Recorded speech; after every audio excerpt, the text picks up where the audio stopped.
مدة طويلة وهو يدور على الشغل. بالأخير لقى وظيفة سكيورتي ب3000 ريال. كان يبي يطير من الفرحة لأنها تبي تغطي مشاكل كثيرة.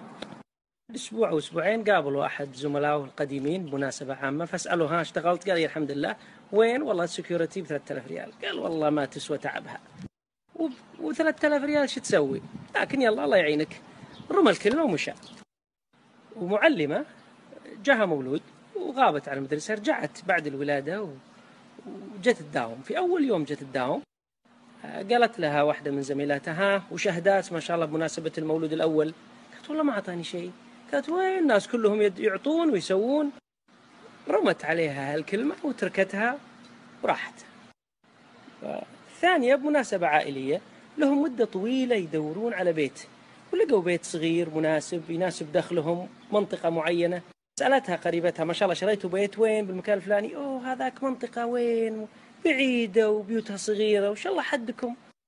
الله يعينكم، الله يعينك، ماجورين.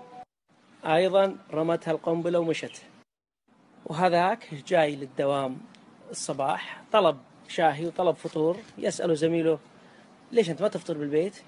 قال لا والله. قال أكيد زوجتك نايمة، ينامون إلى الضحى ويتركونكم. بس زرع هالكلمة وتركه. وأيضا ذيك اللي جايبة بنتها الثالثة طايرة فيها من الفرحة، البنات عندها يسون الكون، وزوجها كذلك سعيدين جدا بما رزقهم الله. بعدين تجي هذيك وتسأل أوه بعد بنت، يلا يجيب الله خير. اللي يرمون هذه القنابل من الكلمات، مثل ما في قنابل يدوية في قنابل لسانية، إما جهل إما فضول إما قل دبرة، لكنهم هل يدرون أو ما يدرون أنهم من المفسدين، يفسدون جو الآخرين ومتعتهم وسعادتهم. كلمات الأصل فيها أنها من التعاطف. الرسول صلى الله عليه وسلم معطينا توجيه واضح من حسن إسلام المرء تركه ما لا يعنيه. يا أخي ما لي شغل فيهم وبحياتهم وببيتهم وولادتهم وبأعمالهم وبزوجهم اللي تنام. إما الحياة كلمة، إما عط كلمة مفيدة وذات منفعة، ولا يا أخي لا